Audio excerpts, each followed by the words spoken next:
रुक करेंगे देहरादून का, जहां पर मुख्यमंत्री पुष्कर सिंह धामी वृक्षारोपण कार्यक्रम के दौरान संबोधित कर रहे हैं। विधायक के रूप में, मेयर के रूप में, परिषद के रूप में अनेक सारे कामों को आगे बढ़ाया। लंबा संघर्ष इन्होंने इस क्षेत्र में किया है।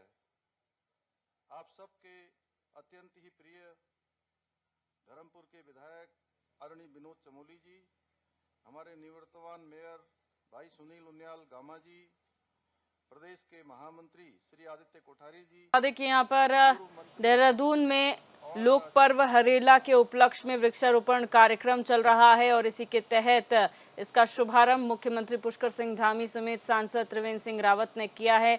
और इस मौके पर सभी को संबोधित कर रहे हैं सीएम पुष्कर सिंह धामी, जहां पर एक पेड़ मां के नाम भी कार्यक्रम चलाया जा रहा है। वृहद तौर पर वृक्षारोपण करने का लक्ष्य रखा गया है इस कार्यक्रम के तहत, जहां लोक पर्व हरेला से ही इस कार्यक्रम को चलाया जा रहा है और इसका मकसद है वृक्षारोपण करना, जो ग्रीन बेल्ट है उत्तराखंड में उसको बढ़ाना।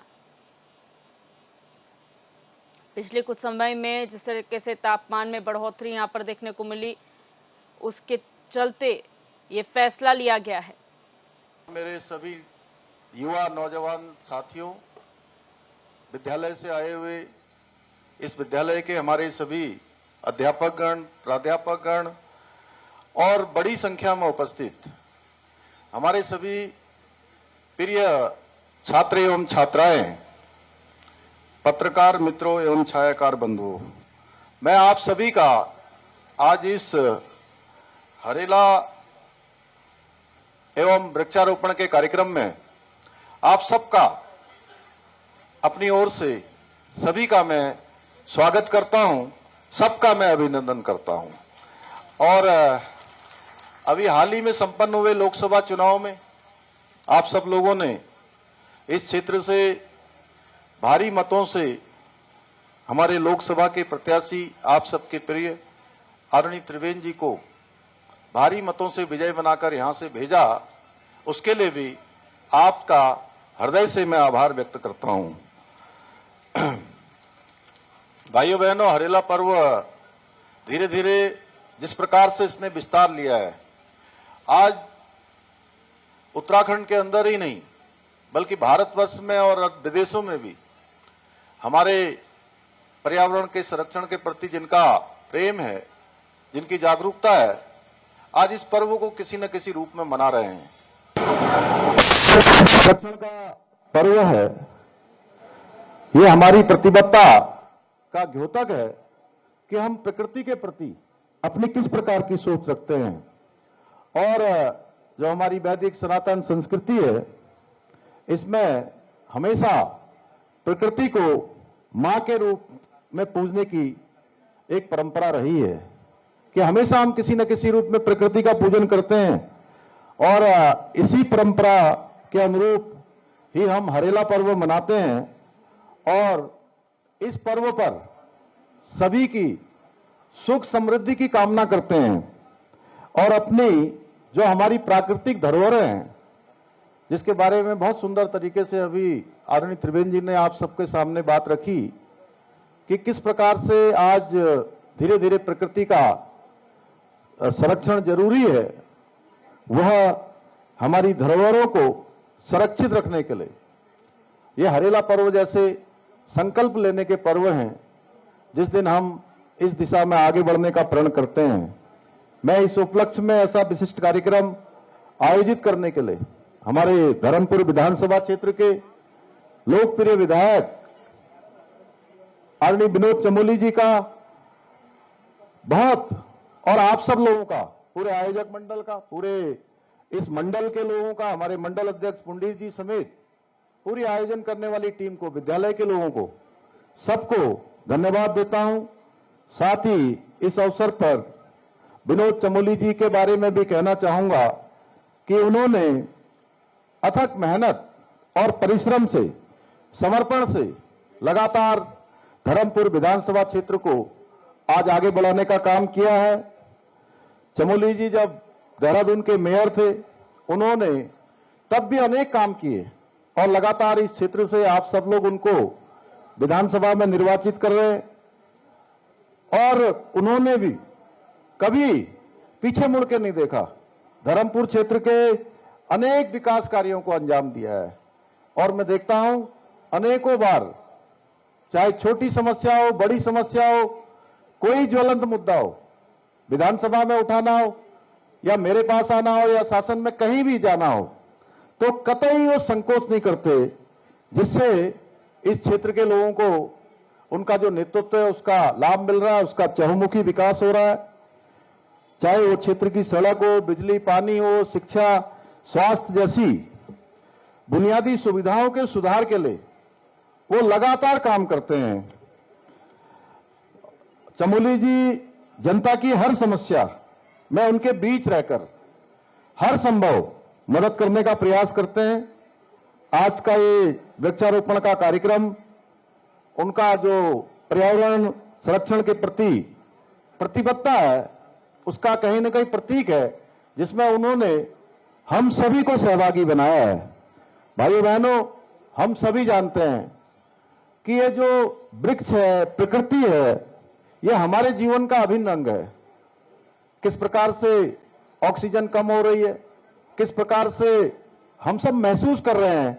आप लोगों ने महसूस किया होगा कि जितनी गर्मी इस वर्ष पड़ी है, शायद पहले के वर्षों में उतनी नहीं पड़ी है, पिछले वर्ष से ज्यादा पड़ी है।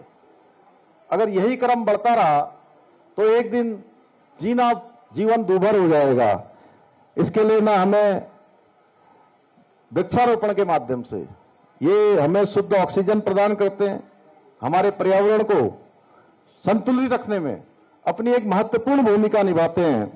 वृक्षारोपण से हमें जो भूमि है उसकी उर्वरा शक्ति बढ़ाने, जलवायु परिवर्तन से लड़ने और प्राकृतिक आपदाओं से बचाव करने में भी बड़ी मदद मिलती है। क्योंकि जब प्रकृति में असंतुलन होता है तो प्रकृति संतुलन करने के लिए आगे बढ़ती है और उसके परिणाम हम सब लोगों ने देखे हैं। पिछले अगर हम एक दशक की बात करें तो पर्यावरण को काफी नुकसान हुआ है। इसलिए पर्यावरण संरक्षण आज के समय में हम सबके लिए जरूरी है। आने वाली हमारी जो भावी पीढ़ी है, हमारे नौनिहाल हैं, उनके जीवन के लिए भी आने वाले समय में यह अति आवश्यक काम है। हम ये नहीं सोच सकते कि आज केदारनाथ में आपदा आई है तो देहरादून में उसका असर नहीं पड़ेगा, या धारचूला क्षेत्र में आपदा आई है तो उसका असर यहां नहीं पड़ने वाला है। कहीं भी आपदा आएगी, निश्चित रूप से पूरा भूमंडल उससे प्रभावित हुए बिना नहीं रह सकता। वनों की कटाई, जल स्रोतों का दूषित होना, जलवायु परिवर्तन जैसी समस्याएं हमारे सामने हैं। ऐसे समय में वृक्षारोपण का महत्व अत्यधिक बढ़ जाता है। यही कारण है कि हमारे आदरणीय प्रधानमंत्री मोदी जी ने देश से आह्वान किया है कि विश्व पर्यावरण के दिवस से कि हर एक व्यक्ति एक पेड़ अपनी मां के नाम से लगाए। मैं आज आप सब लोगों से भी ये वचन जरूर लेना चाहूंगा। अगर आप लोगों ने लगा लिया है तो बहुत अच्छी बात है, नहीं तो एक पेड़ अपनी मां के नाम का लगाना है। लगाएंगे ना सब लोग? अरे इधर से हाथ कम उठा रहे हैं, क्या बात है? सब लोग लगाएंगे? मैंने लगाया था, आपने देखा मुझे? और मेरी मां साथ में थी, मैंने उनसे भी लगवाया, उनकी मां के नाम का। तो ये कार्यक्रम माननीय प्रधानमंत्री जी ने पूरे देश को समर्पित किया है। भाइयों बहनों, हम सभी जानते हैं आज आदरणीय प्रधानमंत्री जी के नेतृत्व में हमारा देश तेजी से आगे बढ़ रहा है। आज भारत के जो आधुनिक संसाधन हैं वो विकास के साथ सांस्कृतिक संरक्षण को लेकर भी अनेक काम किए जा रहे हैं। आज ऑल वेदर रोड है, हाईवे, एक्सप्रेस वे का निर्माण हो रहा है। वंदे भारत जैसी विश्व स्तरीय जो रेल है, विश्व स्तरीय रेल हमारे यहां चल रही है। आपने देखा होगा आज स्मार्ट सिटी प्रोजेक्ट से भारत के हर शहर में ईज ऑफ लिविंग पर फोकस किया जा रहा है, जिससे व्यक्ति का जीवन आसान हो। मैं आपको बताना चाहता हूं कि आदरणीय प्रधानमंत्री जी के मार्गदर्शन में हमारी सरकार हर शहर के समग्र विकास और जन सुविधाओं के विस्तार के लिए अनेक कामों को आगे बढ़ा रही है, अनेक महत्वपूर्ण निर्णय ले रही है जो हमारे जीवन को आने वाले समय में बेहतर और सुविधाजनक बना रहे हैं। शहर में सुगम यातायात हो, हमारा आधुनिक बाजार क्षेत्र बनाने के लिए देहरादून में भी जहां स्मार्ट सिटी के तहत काफी कामों को आगे बढ़ाया गया है, आने वाले समय में हम सबके सामने अनेक चुनौतियां भी आने वाली हैं। जिस प्रकार से विकास आगे बढ़ रहा है, अभी जो हमारा एलिवेटेड रोड दिल्ली से देहरादून का, जल्दी ही जब उसका काम पूरा हो जाएगा तो आप ये तय मानिए कि देहरादून या उसके आसपास बहुत बड़ी संख्या लोगों की होने वाली है। जितनी संख्या आज आने वालों की है उससे कम से कम जस्ट दुगनी संख्या होने वाली है। इसलिए हमें उसके लिए भी तैयार होना है। उसके लिए हम रिंग रोड बनाने पर बहुत गंभीरता से काम कर रहे हैं, जिससे कि शहर का जो यातायात है उसका जो एक बड़ी संख्या में होने वाला फुटफॉल है, जाम इत्यादि जो समस्याएं यातायात में आने वाली हैं, उन समस्याओं से हम कैसे उसका सामना करें, इसको लेकर प्रिंस चौक से लेकर सहारनपुर चौक तक मेवाला मुख्य मार्ग के चौड़ीगढ़ के साथ साथ आड़त बाजार की शिफ्टिंग का काम भी चल रहा है। साथ ही इंद्रेश हॉस्पिटल से लेकर कारगी चौक तक सड़क के चौड़ीकरण का कार्य भी 9 करोड़ रुपए की लागत से तेजी से आगे बढ़ रहा है। साथ ही 72 करोड़ रुपए की लागत से मेहवाला क्लस्टर के क्षेत्र में पानी की नालों, नलकूप और पानी के टैंक का निर्माण कार्य चल रहा है, जो हमारी जल आपूर्ति को सुनिश्चित करेगा। साथ ही हमारी सरकार द्वारा क्षेत्र में जन स्वास्थ्य स्वच्छता को बढ़ावा देने के लिए लगभग 600 करोड़ रुपए की लागत से देहराखास, विद्या विहार, बिंदाल नदी से रिस्पना नदी के बीच के क्षेत्रों में बंजारावाला, केदारपुर, मथुरावाला और छावनी परिषद, क्लेमेंट टाउन जैसे क्षेत्रों में सिविल लाइन, पेयजल लाइन और ड्रेनेज का कार्य भी कराया जा रहा है। इसके अलावा रेस्ट कैंप और भंडारी बाग फ्लाईओवर की योजना पर 37 करोड़ रुपए की लागत से काम हो रहा है। हरिद्वार बाईपास पर 4 लेन बनाने का काम भी चल रहा है। नमामि गंगा योजना के तहत मथुरावाला क्षेत्र में 15 MLD की क्षमता से सीवर ट्रीटमेंट प्लांट का निर्माण कार्य भी हो रहा है, जिससे गंदे नालों को टैप करके सीवर लाइनों से जोड़ने का काम भी किया जा रहा है। मुझे बताया गया कि 2 दिन पहले ही आपके विधायक जी ने सीवर ट्रीटमेंट प्लांट के कार्य का शिलान्यास भी कर दिया है। ये सभी कार्य केवल विकास के प्रतीक नहीं है, बल्कि हरे भरे स्वस्थ और समृद्ध समाज के निर्माण के लिए हमारी सरकार के संकल्प हैं। आदरणीय प्रधानमंत्री जी की प्रेरणा से हम इन सभी कामों को आगे बढ़ा रहे हैं। ब्रेक के बाद आप सभी का एक बार फिर से स्वागत है। रुक करेंगे देहरादून से बड़ी खबर का, जहां सीएम धामी ने उच्च अधिकारियों के साथ बैठक की है। ये बड़ी खबर आपको बता रहे हैं देहरादून से। मुख्यमंत्री ने केदारनाथ में आई त्रासदी की जानकारी अधिकारियों से ली है। बैठक में वर्चुअली जुड़े रुद्रप्रयाग के डीएम और एसएसपी, सीएम ने अधिकारियों को जरूरी दिशा निर्देश इस बैठक के दौरान दिए हैं। ये बड़ी खबर आपको बता रहे हैं देहरादून से, जहां पर मुख्यमंत्री पुष्कर सिंह धामी ने अधिकारियों के साथ बैठक ली है।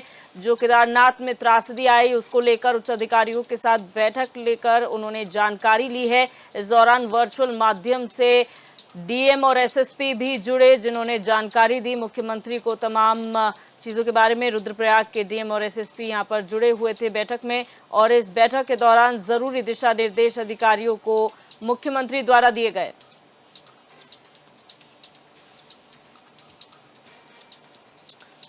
चंपावत जिले के बनबसा में विशेष समुदाय के एक युवक ने 14 वर्षीय दलित किशोरी के साथ दुष्कर्म की वारदात को अंजाम दिया, जहां पर वारदात को अंजाम देने के बाद आरोपी फरार हो गया। वहीं मामले की जानकारी नाबालिग के परिजनों ने पुलिस को दी, जिसके बाद पुलिस ने एक्शन लेते हुए फरार आरोपी को नैनीताल के मुक्तेश्वर से गिरफ्तार कर लिया है। युवक के खिलाफ पॉक्सो समेत अन्य धाराओं में मुकदमा दर्ज कर न्यायालय में पेश किया गया। हमारे पास तहरीर आई कि एक बालिका जो है, नाबालिग, यहाँ कैनाल जो हमारे चौकी है बेल बंद कोर्ट पर, उसमें एक दूसरे समुदाय के लड़के द्वारा बलात्कार किया गया था और जिसमें पुलिस द्वारा तुरंत कार्रवाई करते हुए उसकी गिरफ्तारी की गई और उसमें माननीय न्यायालय में प्रेषित किया जा रहा है और सभी लोगों से ये निवेदन है कि आपसी सौहार्द बनाए रखें और जो अभियुक्त है उसको कड़ी से कड़ी सजा दिलाई जाएगी। उसमें रेप और पॉस्को की धाराओं में पंजीकृत किया गया। वहीं उधम सिंह नगर जिले के जसपुर के महुआ डाबरा में डीजे बजाने को लेकर दो पक्षों में विवाद हो गया। दोनों पक्ष आपस में भिड़ गए। बताया जा रहा है कि देर रात शिव भक्त जल चढ़ाने के बाद डीजे बजा रहे थे, जिसे लेकर दोनों पक्षों के बीच कहासुनी और पथराव हो गया। वहीं मामले की सूचना मिलते ही पहुंची पुलिस ने घायलों को अस्पताल में भर्ती कराया और मामले की जांच पड़ताल शुरू कर दी।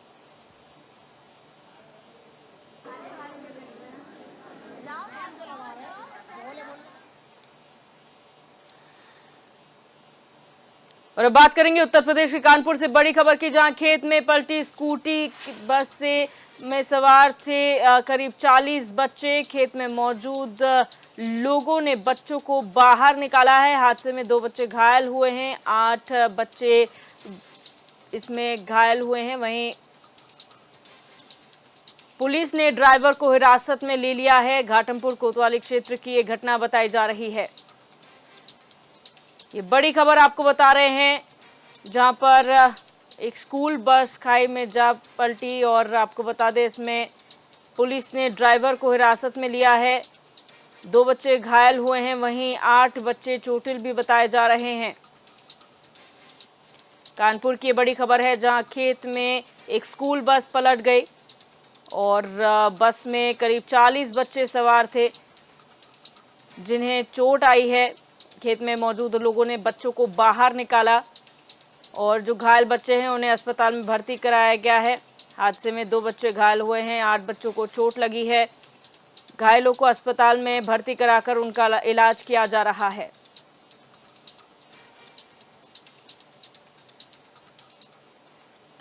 मऊ में यातायात पुलिस ने नाबालिग मोटर बाइक चालकों के खिलाफ कार्रवाई की है। आपको बता दें कि यातायात पुलिस ने मऊ के तालिमुद्दीन इंटर कॉलेज पर छापा मारा, जहां दर्जन भर से ज्यादा नाबालिग छात्रों की बाइक को जब्त किया गया। यातायात पुलिस ने नाबालिगों के माता पिता को तलब किया है।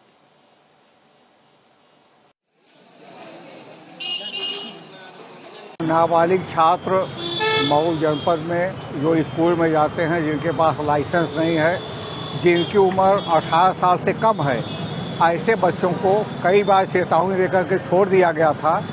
अब इस समय कल 4 बाइक सीज की गई हैं और आज लिटिल फ्लावर स्कूल से 10 बाइक, जो इन बच्चों के पास कोई लाइसेंस नहीं था, उनकी बाइक को सीज किया गया है। आगे निरंतर कार्रवाई चलती रहेगी ताकि उनके माँ बाप गार्जियन पर भी इसका असर पड़े, अपने बच्चों को, छोटे बच्चों को कोई भी मोटरसाइकिल स्कूटर न दें। सीजर की कार्रवाई सर कब से चल रही है?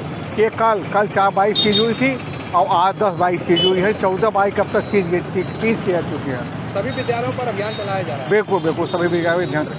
कितनी उम्र होगी आपकी? 16। हैं? 15-16। गाड़ी आपको कौन दिया है? पापा दिए हैं? बोले आज बजाओ, कल साइकिल ले लो। कौन सी गाड़ी है? हीरो। किस स्कूल में पढ़ते हो? तालिमुद्दीन। पापा बोलेंगे लेकर जाओ। पापा क्या नाम है? एजाजुद्दीन। खबर मुजफ्फरनगर से है, जहां नई मंडी थाना क्षेत्र में छात्राओं के साथ छेड़छाड़ करने वाले युवकों को पुलिस ने सबक सिखाया है। आपको बता दें कि ये युवक छात्राओं के साथ कई बार छेड़छाड़ कर चुके हैं, जिसका वीडियो भी सोशल मीडिया पर वायरल हो रहा है, जिसका संज्ञान लेते हुए पुलिस ने चंद घंटों में युवकों की तलाश कर सभी को सबक सिखाने का काम किया। वहीं मामले में स्वतंत्र प्रभार मंत्री कपिल देव अग्रवाल ने पुलिस को पूरे मामले में सही जांच कर आरोपियों के खिलाफ कड़ी कार्रवाई करने के निर्देश दिए।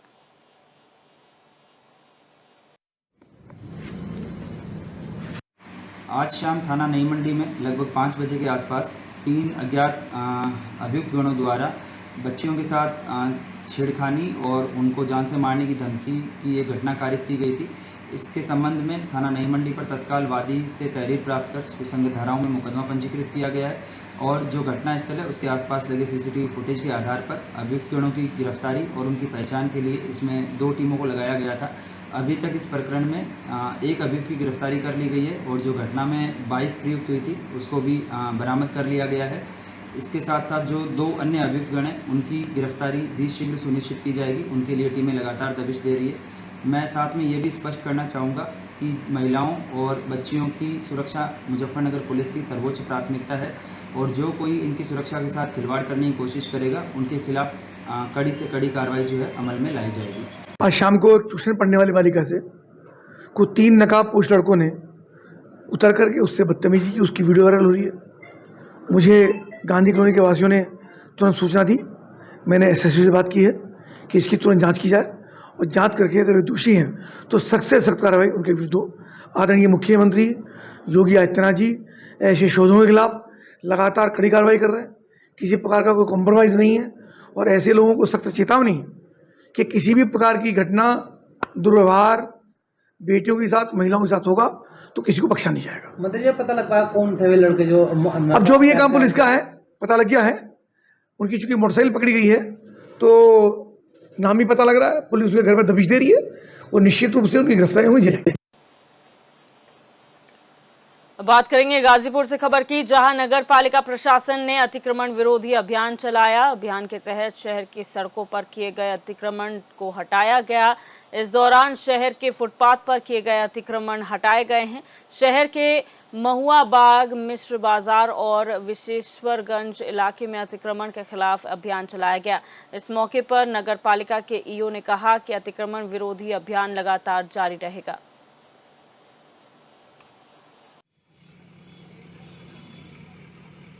ये कार्यक्रम जो है अभी जितने भी त्यौहार आ रहे हैं तो हमने ये नोटिस किया कि लोगों को बहुत परेशानी हो रही है।